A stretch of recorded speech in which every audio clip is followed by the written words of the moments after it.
All right, we are back for another episode of the F1 Casuals, coming to you midweek. We're recording this Wednesday early afternoon, hoping to get it out Wednesday evening, if not Thursday morning, whenever you get a chance to listen to it. Of course, we appreciate it. It's Mikey and I in the studio today. We have, of course, Austrian Grand Prix, the Red Bull Ring, Red Bull's home race this Sunday. We are fast approaching race weekend. But we're going to mainly talk about today some news in the F1 world because there was a fair amount, and we're like, well, we got to cover this before it gets lost in the potential mayhem that we have this weekend because apparently rain's on the forecast. We shall see. Mikey, good to see you. How you doing? Great, Marc. Great to be here as always. Shout out to all the casuals out there. Lots happening in the world of F1, so let's dive into it. Let's dive in. But before we dive in, of course, let's wade into the waters, the barley waters. I was going to say, what kind of waters are those? It's the best kind of waters. It's the Boxing Rock waters. I've got to see, I can't even remember if I've actually marketed this one before. It is called Back to Birchtown. It is a special old stock ale. It's a collaboration between Change is Brewing Collective and Boxing Rock Brewing Company. Very cool. And proceeds actually, they support the initiative of the Black Loyalist Heritage Society in Birchtown, Nova Scotia. But let's get into the episode. As you can see, we've got a little bit of ambient light behind us. It's basically Aston Martin green, sort of. Not really, but we're going to call it Aston Martin green because you know how much we love those boys. And we're going to be getting to them later in the episode. But let's start off with probably the biggest news that we've had in F1 in a while. Everyone's favorite Canadian star, Ryan Reynolds, who has just been in the news all the time if there's a potential takeover. We had Ottawa Senators potentially that Ryan Reynolds was going to be part of a group.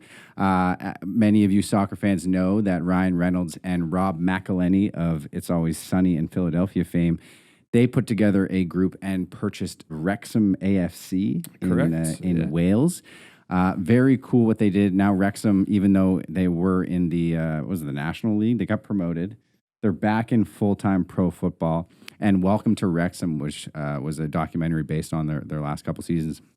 Really cool. Yeah. And really of course, enjoyed it. The Ted Lasso connection there, too. And the Ted Lasso. I think their team is actually in FIFA now. So love that. You got to say, most things, if not all things that Ryan Reynolds touches, turn to gold. Stock's going up for sure, and great to see him. And sorry, I didn't mean to cut you off. Oh no, that's Marc. okay. Yeah. I'm just thinking right now. I realized we didn't even crack the beers yet. No, we didn't. And what am I? I've got the over the top here. Sounds like my golf swing. Cranberries. I know, right? Cranberry sour ale. According to local folklore, Boxing Rock is where bickering seamen were left by their captain to sort out their differences. So there you go. Cheers to that. Cheers to that. Cheers to local. Cheers to the casuals. There we go. Very nice. All so, right. as we were saying, I'm going to take this off. It's a little hot in the studio. Ryan Reynolds, I love the sports-minded mentality behind the group. And, they're obviously very motivated to invest in teams where they see a lot of potential. And Alpine, man, they're going to benefit from that. That's for sure. Big time. So, the Ottawa Senators, the purchase fell through. So Ryan Reynolds looked to the most popular sport going right now, apparently F1. And Alpine was, not all of it, but 24% of it was up for sale. Yeah. And a group consisting of Ryan and Rob and actually Michael B. Jordan. Correct. Yeah. Great actor, absolute hunk. Part of that group, there's let's see, what do we have here? Otro Capital, Redbird Capital Partners, and Maximum Effort Investments. That is the one that Ryan Reynolds is part of. You might be familiar with Maximum Effort, one of the taglines of Deadpool. Right. So the transaction that went through, it values Alpine at around $900 million. Yep. So I guess it was around like a $200 to $250 million investment. And the transaction will accelerate Alpine's growth plans and sporting ambitions in F1. Like we said, most things that Ryan Reynolds touches becomes very popular. I mean, you might see an Alpine docuseries in the near future. Very cool. Yeah. I know Maximum Effort, doing some research, found out that they are also a Fubo channel. Oh. Very so cool. Fubo is like an app in Canada. That's where the English Premier League lives. So you may see an Alpine docuseries on there. You never know. I asked ChatGPT to give us 3 new slogans for the Alpine F1 team now that Ryan Reynolds is part of it. If you're not familiar with Ryan, he's a master marketer. He has Mint Mobile. He has Aviation Gin. And he does most of those commercials with his quirkiness and his charisma. ChatGPT doesn't really share the same charisma, but we're going to go through it anyways. Number 1, join Alpine F1. We're the team that can turn left, right, and say, did I leave the stove on? All at the same time. Okay. Not bad, not bad. Alpine F1, where we go faster than a cheetah on Red Bull and make other teams question their life choices. Okay. Now, picture this in Ryan Reynolds' voice. It's probably be a little bit better. In a Deadpool costume? In a Deadpool costume, for sure. And number 3, Alpine Racing. We make speed look effortlessly cool, just like me. Yeah.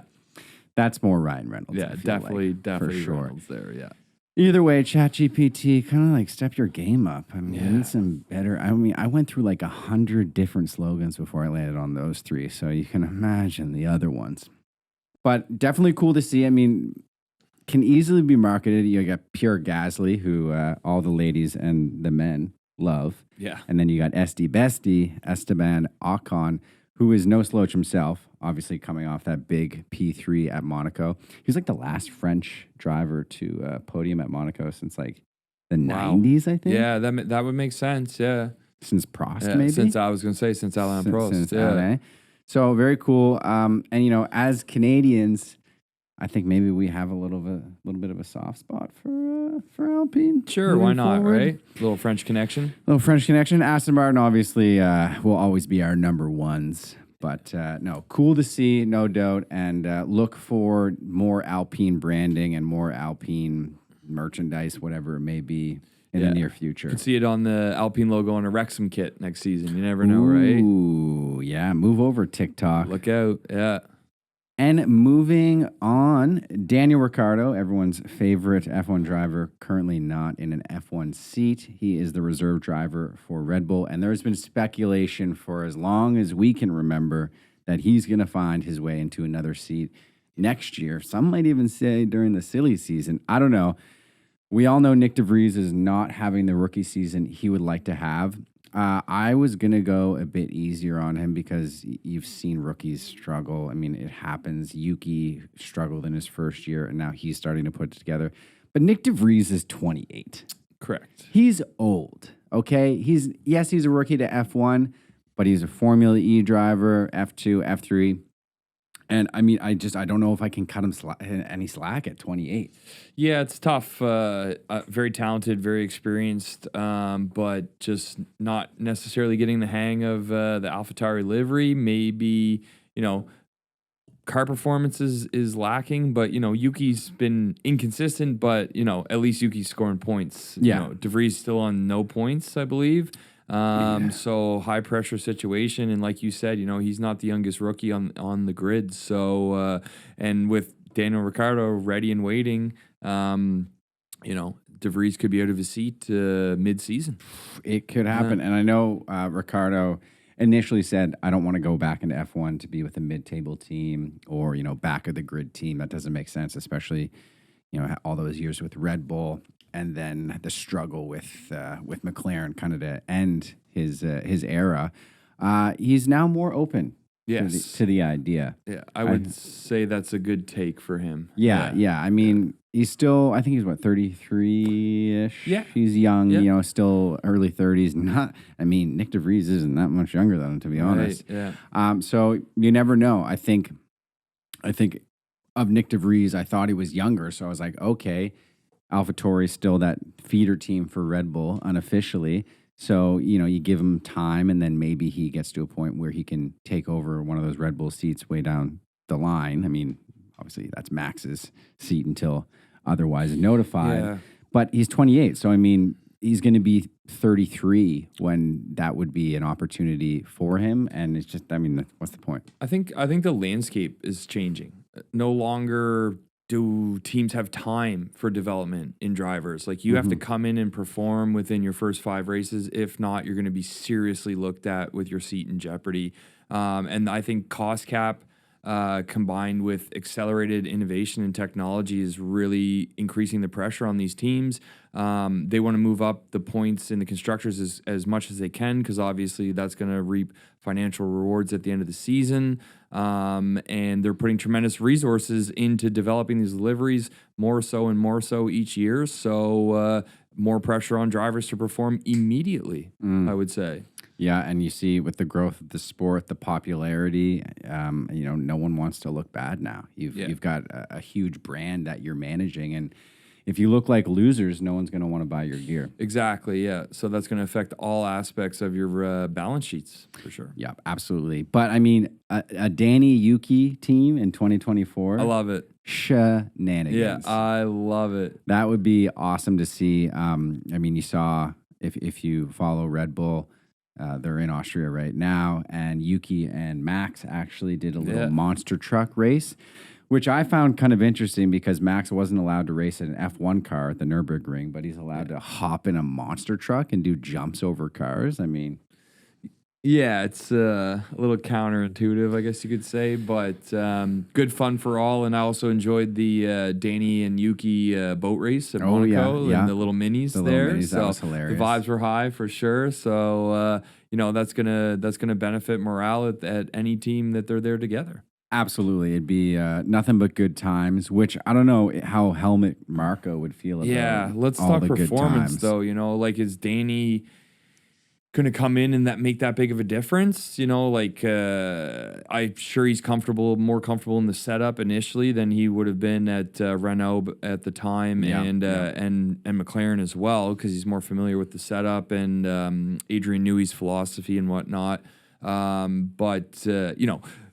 Danny Rick hasn't necessarily had the best track record as far as performances is concerned over the last couple of years with the most recent teams after Red Bull. So, it's definitely, maybe it is a good idea to get him in the car for a couple races mid-season to see what kind of lap times he can put up and see if there's a potential opportunity there. Right? Yeah, absolutely. And we're going to touch on this a bit later with Lance Stroll, actually. But I don't think there's anyone not on the grid right now that needs to be on the grid. I don't think AlphaTauri is why would we waste time on Danny, because this guy in F2 needs to be in F1. We need to sign that person, because I think Ollie Behrman actually, but he's only 17, so down the road I don't even think he's in the Red Bull system anywa's. No, but Red Bull's also starting to look outside their system too, right? That's so true. All options seem to be on the table for Red Bull.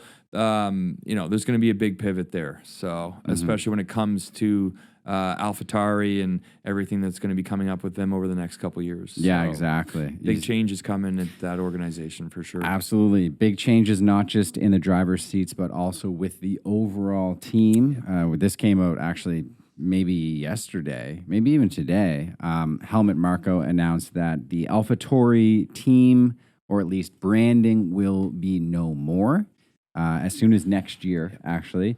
Big changes with the team. It's going to be different branding, new sponsors, new team name, and they have 2 new managers that will be taking over. And what are their names? Laurent Mekies and Peter Bayer. Peter Bayer of Bayer, of the German of Bayer pharmaceutical giants. Could we see Bayer, a premier F1 sponsor? Maybe. Who knows?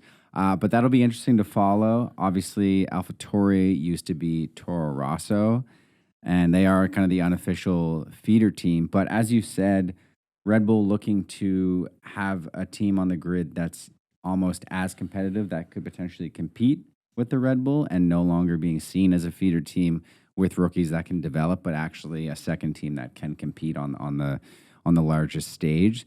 So we'll see where they go with that. But hey, new team, that means we got to think of a new team name. And we came up with 3. We didn't ask ChatGPT for this. This is actually from our old noggins right here. Number 1, instead of AlphaTauri, Beta Bull. Number 2, Rosso Toro. Why not, right? I kind of like that. Sounds like an action star's name. Ooh, yeah. You want a Rosso Toro's new movie? Yeah. Or a barbecue Mexican restaurant. That as well. And number 3, this is actually the name of a local internet company here in Halifax, Nova Scotia. You have Red Bull Racing, but now you have Purple Cow Racing. Yeah. I don't know if they're going to be as fast as the Red Bulls. Ooh, if they name them the Purple Cows, but we'll see. So we mentioned De Vries, definitely on the hot seat. Another driver that, should be on the hot seat. We're a broken record now. We've talked about it a million times, but Lance Stroll, let's just say we broke this news months ago, saying that Lance, if he doesn't deliver, people are going to start talking. And I'll tell you what, people are starting to talk. Yeah. Some of the bigger names in F1, including Eddie Jordan and, David Coulthard, but you know how we feel about his opinion, are starting to chime in, asking, when does Lawrence crack the whip, so to speak? Speculation, right? At best, but we have to ask those questions because, performance-based industry, as we've highlighted before. It's, I struggle with it because optics-wise, everybody's going to understand, but family dynamics-wise, does everybody understand? It's only going to get worse if Lance doesn't deliver. It's only exactly. Eventually, you still have everyone, and I don't know if that's Lawrence making sure that nothing gets out, but you still have Mike Crack, team principal. You have everyone in that Aston Martin team. You have Fernando Alonso still singing the praises of Lance. And of course, first race of the season, he came back from those broken wrists and put in a P6 finish. And everyone was like, that's monstrous. Yeah. Like, what beast mode. I thought his wrists were still broken. There was no way he was going to race. And then he actually showed up and put in a great performance. So we thought, okay, the Aston Martin is here, the car, and so are the drivers, Fernando and Lance. And then the season, it was bad luck in Saudi Arabia, but then it was poor performance. And yes, he had a great photo finish to pass Bottas for P9 in Canada, but that was after starting P16 on the grid. Now he got into Q2, but he did have a 3-place grid penalty, even though they're tossing those out as hotcakes. But when does chatter start within the team where you have people who want to win? Aston Martin, Lawrence Stroll brought in the best of the best so that team can win championships, and everyone on that team expects to win championships.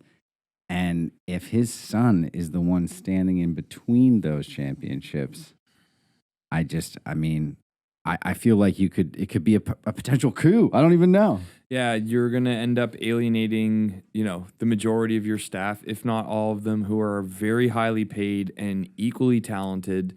And like you said, they're there to win, and that's why Lawrence brought them in. So if Lance is incapable, he's not incapable. What it is more consistent results. We're not saying he's trash. He is capable. Not at all. He's a very talented driver. Podiums, poles, But when he had the injury with his wrist and whatnot, he showed determination, he showed drive, he showed courage, and grit. I bet a lot of that was motivated by fear, potentially, of somebody sliding into a seat, having a hell of a race, and we all know that that's all it takes is one qualifying session can change your life. One practice session can change your life if you hit those lap times. So where is that week in and week out is what I'd like to see from Lance. Not saying he's not humble, not saying he's not motivated, but we need to see that drive and that hunger. Familiarity and comfortability for me has crept into that side of the garage. The big, massive names that Aston Martin has pulled from other constructors and other teams in the sport, they're not going to stick around if that seems to be the case. And Lance can't be naive, and he has to recognize that, his seat is potentially in jeopardy. So let's see, best wishes, Lance and Aston Martin for Austria. Let's get that double podium, right? And we thought that was coming. And let's crack on because is that a Mike Crack joke? Hey, we got to slide some stuff in, right? Yeah, but the press is just gonna continue to batter him. It's gonna be a bad look. He must see it. Yeah, of course, right? You know, But and once again, we're not attacking Lance the person. As far as we know, he comes across as a very, and we said it, for a billionaire son, and for any human being, yeah. he seems very down to earth. He's always open and smiling during interviews. He's never been backhanded whatsoever. I think he's a great steward for the country. Yeah, right? absolutely. Yeah. And he's always positive, which is great. But at the same time, like, I don't know who I was talking to this about, but in the NHL or even in like any professional sport, very seldom do these players come from very well off families. Right. Yeah. It's the people that grew up with a lot of struggle and grew up not knowing maybe where that next meal is going to come from, and that almost creates the champions mentality. Fuels them, right? It fuels them for sure. Lance knows it doesn't matter what happens in F1. If he loses his seat, he loses his seat. He still has $1 billion in the bank. So, we'll see. I will say that, yeah, he's only 24, but he has more races in F1 than Alex Albon and Yuki Tsunoda combined. Right. And those two drivers in particular this year are really showing that they belong on the grid. So I think it's time for Lance to show that he belongs too. Yeah, that's a great take. Completely agree. And, we're huge supporters of Lance, Aston, the whole team, the whole Lawrence, the whole Stroll family, excuse me. Yeah. And, we want to see him on the podium. We want to see him and Alonso up there. We top want two steps, a Lance right? podium. Come on. And lastly, on this subject, if you're wondering where Lawrence's head is at, because there's not many quotes that come out from Lawrence on his son, where that might go this year. But he was quoted as saying, "I should be knighted for what I've done for Aston Martin." So that's where his head is at right now. He also said, "I've saved thousands of jobs and built a state-of-the-art F1 factory with hundreds of millions in investments." Now, that statement actually is probably true, but to ask to be knighted, and that's not very Canadian. Nor is it very British. So No. We'll see if that works out in his favor or not. You never know. King Charles might have a different attitude. Maybe they're friends. Probably. So we'll see what happens. But, it seems like we touch on this every week because we're still waiting for Lance to really deliver. We know he's capable, but I really think it does come down to how bad do you want it? And maybe it's just that he doesn't want it that badly. Moving forward, our favorite team principal, or at least my favorite team principal, and one of my favorite figures in F1 right now, James Vowles, team principal for Williams Racing. He was quoted in an article saying, the cost cap is great in this new era, but at the same time, a team like Mercedes, and this is him quoting, they have like $300 million more worth of equipment and research that they gained before the cost cap. And it's not like they lose any of that. Nope. So there's still a gap there between the top teams in the midfield and the bottom of the grid. So how do you solve that? Do you have a sliding cap? Do you next year, depending on where you finish, do you have certain restrictions? Maybe a team like Haas gets more wind tunnel time than a team like Mercedes? That exists already with the wind tunnel time. Oh, and shit. Whoops. Yeah. And, that's why they call me F1 casual. Also, I believe it just reset too. So it's the wind tunnel allocation time moving forward is based off current team standings at this point. When was it always like that, or was that implemented? I thought it was at the beginning and the end of the season, but I think it's because they ratified a new thing. I think it was included in the cost cap at the same time, I believe. So, and I believe that was ratified around this time of the year. Mm-hmm. So they just do their year end in June. Okay.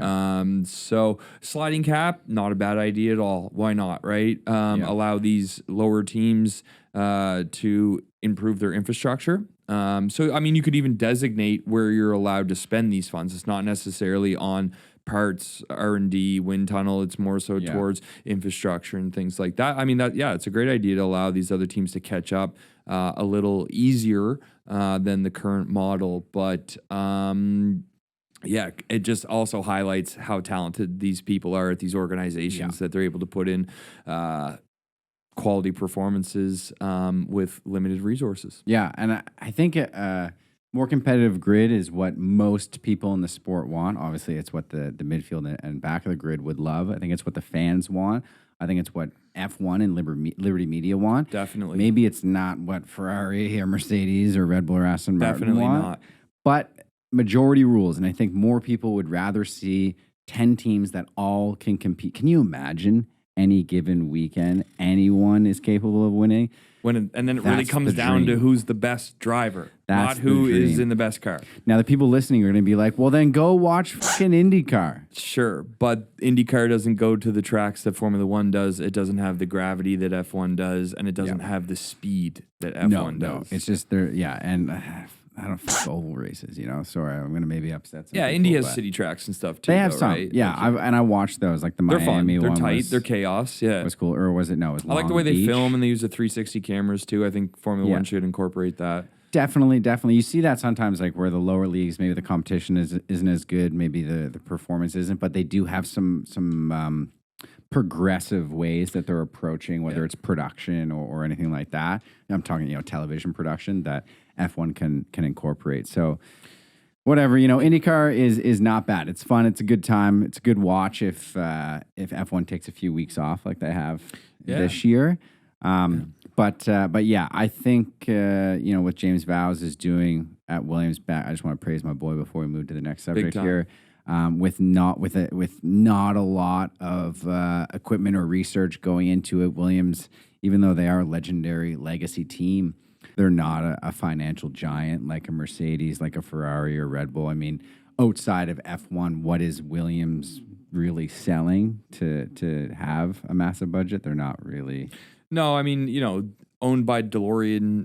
I can never say their name. I just set this whole thing up so I'd have Yeah. to make you say that. Yeah, exactly. DeLorean a huge investment firm. So, they do have quite a large access to capital and whatnot. But I think, like you said, Williams is a racing team. It's a winning team. It's a legacy team. And I think DeLorean is now committed to that now that they have the right people in place, James Vowles being a key feature. And performances from Albon are really, really, really helping that company to grow and get back to the glory days that they had in the past when Frank was around. And Exactly. Did you know that James Vowles was chief strategist at Braun when they won? Yeah, I did know that. I found that out today. So James Vowles was on Beyond the Grid, which is one of F1's official podcasts, hosted by Damon Hill and Natalie Pinkman, and I can't remember. There's a third that main host. his name I can't is remember escaping me, but he was on episode that came out today. I highly recommend checking it out.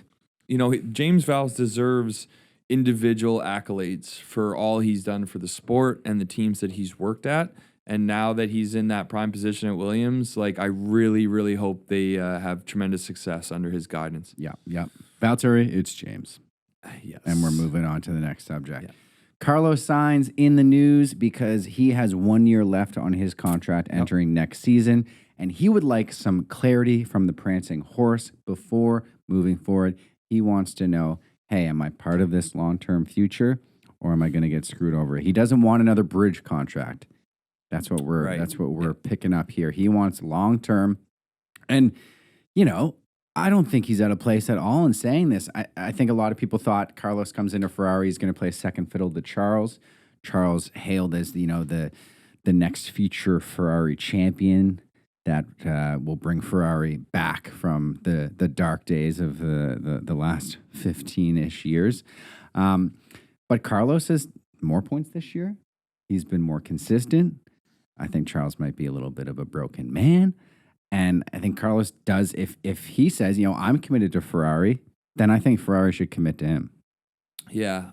It's hard for Ferrari to plan more than 2 years in the future, though. You could have just said plan. Yeah. Period. Yeah, fair enough. Let alone, looking that far ahead. And, I really see Ferrari's outlook to Sainz as a Bottas at Mercedes, unfortunately.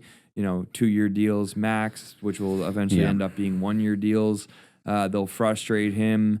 Team orders, second driver, even though Ferrari claims, now I know it was under Binotto that they claimed there's no first seat, second seat situation here, but we all know that that's not the way it works, especially at Ferrari.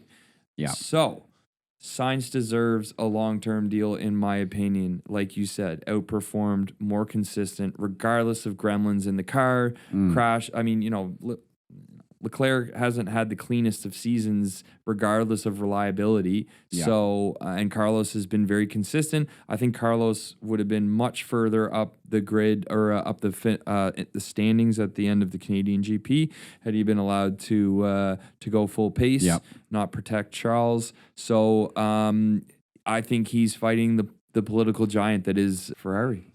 So we'll see. Like, I mean, very difficult to predict.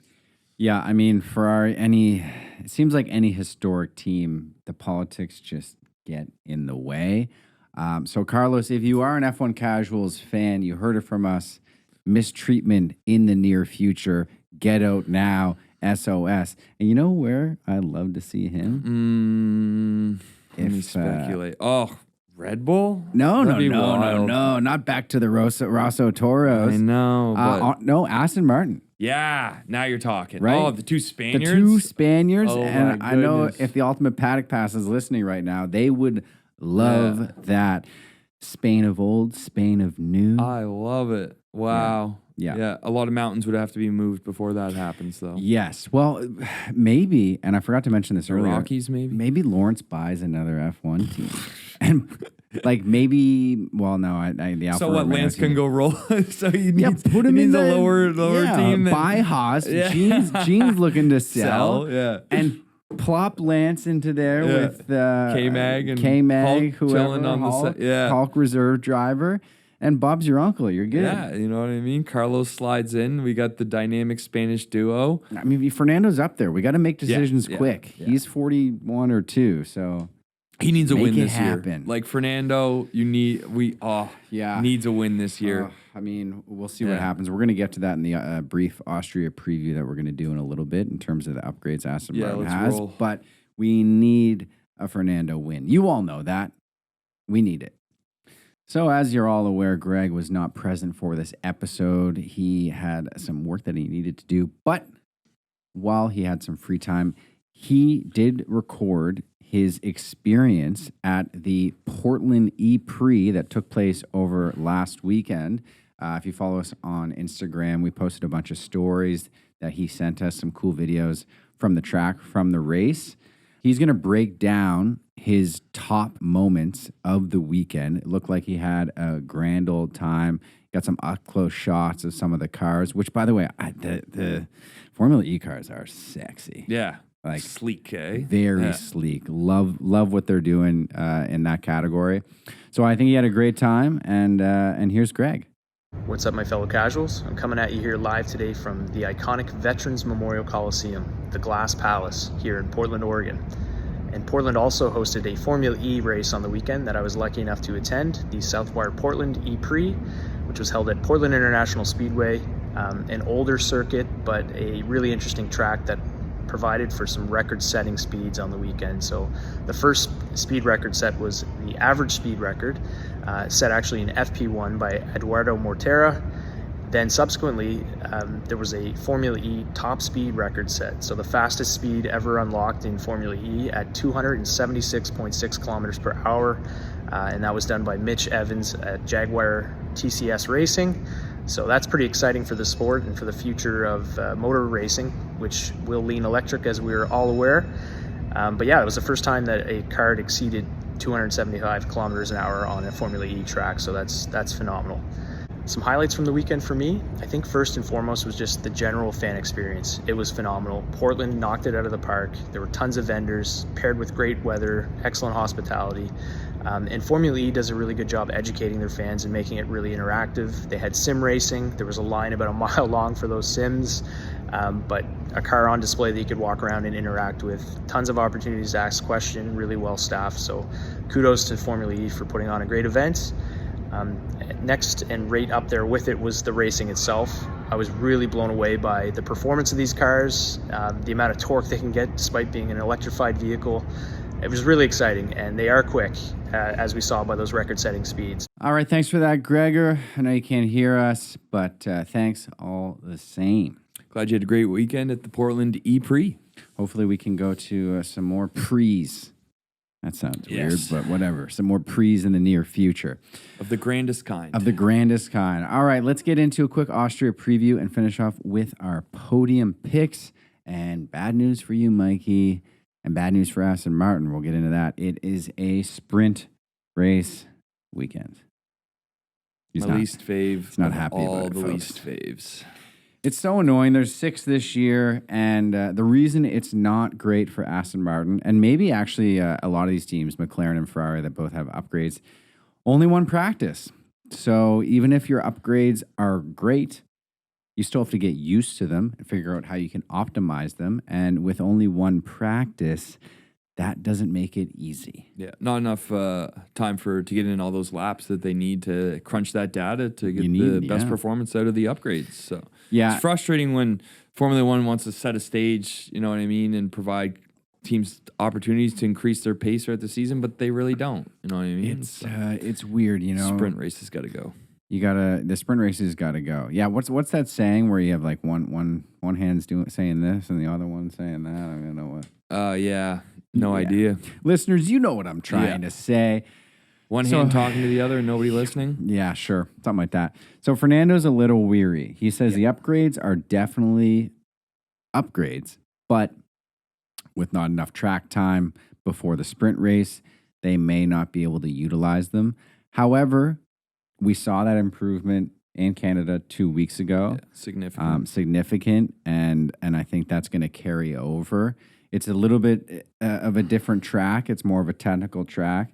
Still pretty pacey. Yeah, just some low-speed corners there. There's a tight section, some mid-speed corners, and a couple high-speed corners. So if anything, I hate to say this, but I almost would have rather seen the sprint race in Canada and then, regular practice sessions at Austria so they have the time to develop these upgrades. But we don't set the calendar and we don't write the checks. No. So we'll see how it plays out, though. That Aston Martin is significant improvement in lap time, closed the gap to the Red Bulls. So we'll see if that can continue in big upgrades and big changes. Mountains, yeah. Like their side pods are completely different. Yeah, like we touched on last episode, Ferrari-esque, but with their own take on it. Mm-hmm. Very flowy. A little bit of diffuser work. We haven't heard much about the floor, however, that was mentioned as part of the upgrade. So I don't want to say this. I don't want to see an Aston Martin getting lifted onto a flatbed, but I kind of want to see an Aston Martin getting lifted onto a flatbed. I want to see that underbelly. Exactly. Show me what you got. Yeah. So we'll see what happens there. McLaren getting a new package. Lando Norris is excited for that. I'm sure Oscar is as well, but you're not. You're like, no way, McLaren's season's done. Yeah, it's tough. It's just the quality pace is there, but the race pace isn't. So if their upgrades were directed for that purpose, then we'll see. But big mountain to climb, bigger than the Styrian mountain, for sure. So absolutely, yeah. I mean, we talked about what Mika Hakkinen said. There's no way that's coming true. Definitely not competing with Red Bull at some point this season, and I don't think they're going to be competing with the other. I don't know where he pulled that comment. Behind, just not going to happen. But maybe he's an investor. Maybe he is, definitely. He's trying to influence the stock price like Elon does. Yeah. So, I think McLaren, new package, so maybe you see them climb to 7th and 8th, but it's not going to get them into that top 6. If they can get both cars into Q3, maybe there's a shot there. That would be a good indication. Yeah. But also, they're going to have to put their money where their mouth is real quick because sprint races, expose people pretty quick. So damn right. And they've always had quality pace. They haven't had race pace, and there's 2 races this weekend. So. Right, so it could almost be a sliding scale for McLaren as opposed to climbing. Sorry, Lando.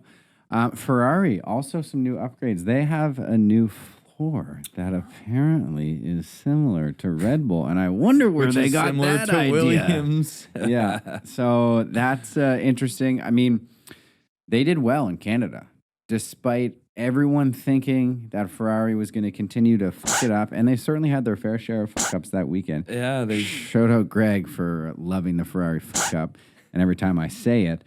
But, I mean, we'll see what happens. I may actually, I don't want to give away podium picks, but I might Give Ferrari a sneaky I mean, I had podium. Sainz on the Canadian podium. You in did. P3, so And he was which I think not far off. And I think, had team orders not come into play, that he might have been challenging for that. But we'll see what the prancing horses bring to Austria this weekend. I think Ferrari's going to be a lot closer to Mercedes. This weekend. Definitely. Yeah, no question about that. And then we'll see if the Alpines can kind of, after a not so great race weekend in Canada, get back on track because they were trending up for a few weeks and then obviously had some unlucky breaks in Canada. But I think they'll be coming back. I think they'll be riding on a high, that Ryan Reynolds high. And maybe we'll actually see Ryan in Austria. That would be very cool. I think Alpine's race is going to really depend on how they qualify. Being stuck behind a Williams for 40 laps or whatever doesn't give me too much confidence in the overtaking ability. That's a good point. But also shout out to Albon for holding them off. Very so nice. yeah, let's get Logan Sargent in the points this weekend too. Why do you keep pushing for Logan Sargent? I'm pushing for Williams, right? That's fair. That's Shout fair. out Cal, my boy. Yeah. There we go. You know what, Logan? Hopefully, he can put something together before the season's over. He'll get another chance next year. Yeah. I don't think he hasn't been abysmal. It's tough when you're in a car that is, coming back from so many years at the bottom of the pack. So we'll see. He's American. As Canadians, they're our neighbors, and we gotta support him. Might get in trouble for that, but whatever. So much polarization these days, but not on the F1 casuals. All right, folks, let's get into those podium picks. Greg, we got you again. Not live, but you pre-recorded this. Once again, thanks so much. Show us what you got. For my podium picks, it's pretty tough to bet against Red Bull at their home race. I think Max is going to lock in some outstanding times in qualifying. Might end up being his most outstanding qualifying of the year. He's going to win the race P1. But I do think George Russell, with all of his lofty talk about being faster than Lewis, is going to separate Max from Checo in third. Those are my picks. Okay, all right. Yeah, that's some safe bets there. I get where you're coming from. You want to have that performance. You want to be able, like I was saying in Canada, I want to have some brownie points. I want to be looked upon as an F1 expert. That's never going to happen, but very nice indeed. Mikey, who you got? Yeah, hate to be a broken record, but it's Max, Alonso, Lewis. Like it's top three performing drivers in the top three performing cars, which have had the most consistent. And I think, George Russell, Charles Leclerc fourth. So I think it's going to be an interesting race, but I think Mercedes is there. And then you've got the two top drivers currently this season with Fernando and Max kind of battling out for the trophy. Okay, all right. Oh, I think I'm going to go a bit off the board for this one. Not for P1. It's Max all day, and you can't really go against him at this point. I don't think he might win out. Who knows? We'll see what happens there. But it's going to be Max P1, Carlos Sainz P2. I'm putting my trust in you, Carlos. Yeah, get that long-term deal. If there's one way to get a secure long-term deal, it's a podium. That's for sure. It's a podium. Make it happen. I think Ferrari is, like I said earlier, is going to be a lot closer to Mercedes.